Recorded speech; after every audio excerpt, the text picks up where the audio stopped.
अशाच ताज्या व महत्त्वाच्या घडामोडी जाणून घेण्यासाठी आमच्या नाशिक प्लस न्यूज चॅनलला सबस्क्राईब करा व बेल आयकॉनला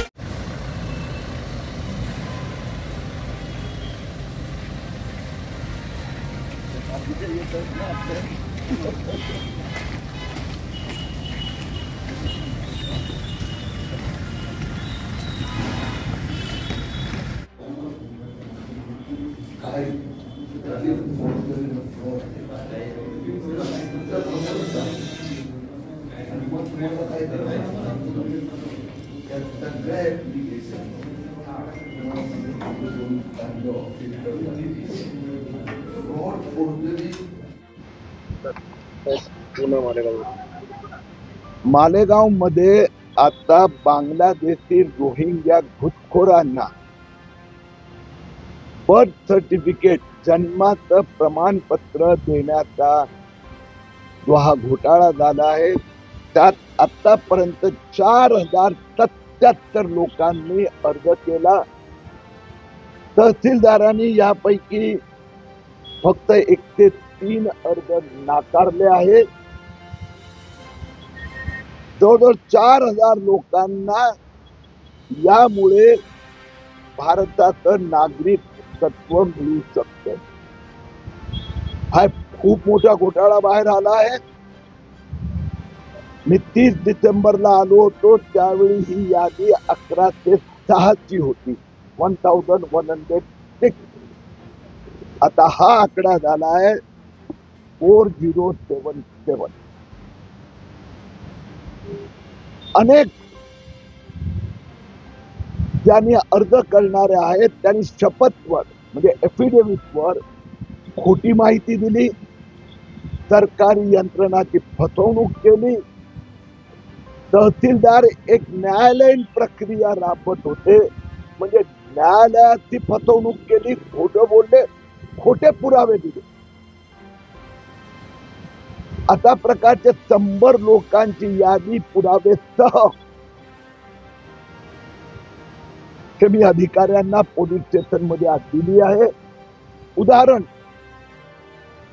रेस्टिंग अधिकाऱ्यांना आम्ही पत्र पाठवून माहिती घेतली की जे रेशन कार्ड एक पुरावा म्हणून जोडलं होतं, तर उदाहरण सांगतो, रेस्टिंग अधिकाऱ्यांनी सांगितलं की ज्याच्या नावाने आदेश देण्यात आला त्याचा त्या रेशन कार्ड मध्ये नावच नाही। दुसरं की रेशन कार्ड इतकं घातलेले की कोणाला काही वाचताच येत नाही। तिसरं, समजा अमीन मुसा नाव असेल तर रेशन कार्डवर अमीन पटेल नाव आहे, उदाहरण मी सांगतो। तर अशा प्रकाराने फोर्जरी, फ्रॉड, चीटिंग केली आहे। सरकारी यंत्रणाची फसवणूक आणि सरकारमधील काही अधिकारी ही यात इन्व्हॉल्व आहे। 30 डिसेंबर पर्यंत फक्त 11 ते 6 होते, तर 31 डिसेंबर एका दिवसात 3000 ची वाढ कशी झाली? हे जे आकडे आहेत हे काल मला महसूल विभागाने दिले। नाशिक जिल्हाधिकाऱ्यांनी पाठवलं की मालेगाव येथे 4077 जन्म प्रमाणपत्राची प्रक्रिया संपत आली। आणि म्हणून मी मुख्यमंत्री देवेंद्र फडणवीसजी यांना विनंती केली आहे की SITचा तपास चालू असताना इथल्या तहसीलदारला ताबडतोब रजेवर पाठवावे।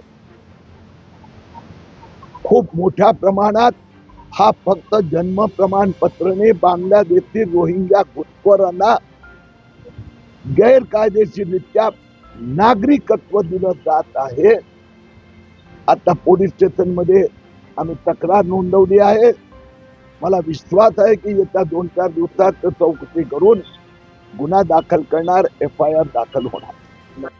मालेगाव शहराला सांगितलं की मालेगाव शहराची मालेगावची बदनामी करण्याचं कट करत भाजपकडनं केलं, त्याचं काम किरीट सोमय्या आणि नितेश राणे बांगलादेशी घुसखोरांना, रोहिंग्यांना इथून हाकलून काढणं, खोटे कागदपत्र देऊन भारतीय नागरिकत्व मिळवणं आणि त्यांच्यावर कारवाई करायला लावणे हे वोट जिहाद समर्थकांना तर बदनामीच वाटणार ना. यात गैर थोडं आहे. वोट जिहादचा प्रचार तेच करत होते. हा वोट जिहाद भाग 2 आहे.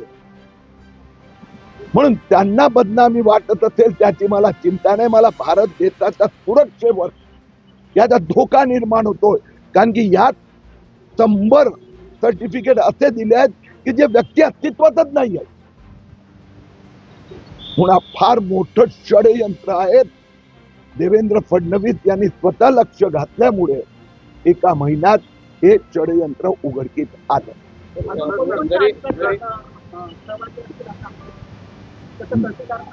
मी जे आपल्याला माहिती दिली हे मला त्या अधिकृत चर्चा झाली, बातचीत झाली, माहिती अधिकाराखाली किंवा सरकार कडून उत्तरं आली तर ते मी तुम्हाला सांगितलं की गेल्या तुमच्या समोर होतो मी 30 डिसेंबर 2024 11 ते 6 मला रजिस्टर दाखवलं.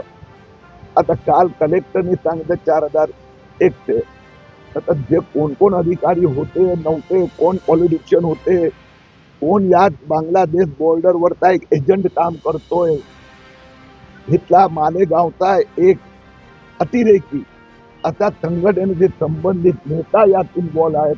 ते सगळं आता पोलीसनी तपास करायचं आहे.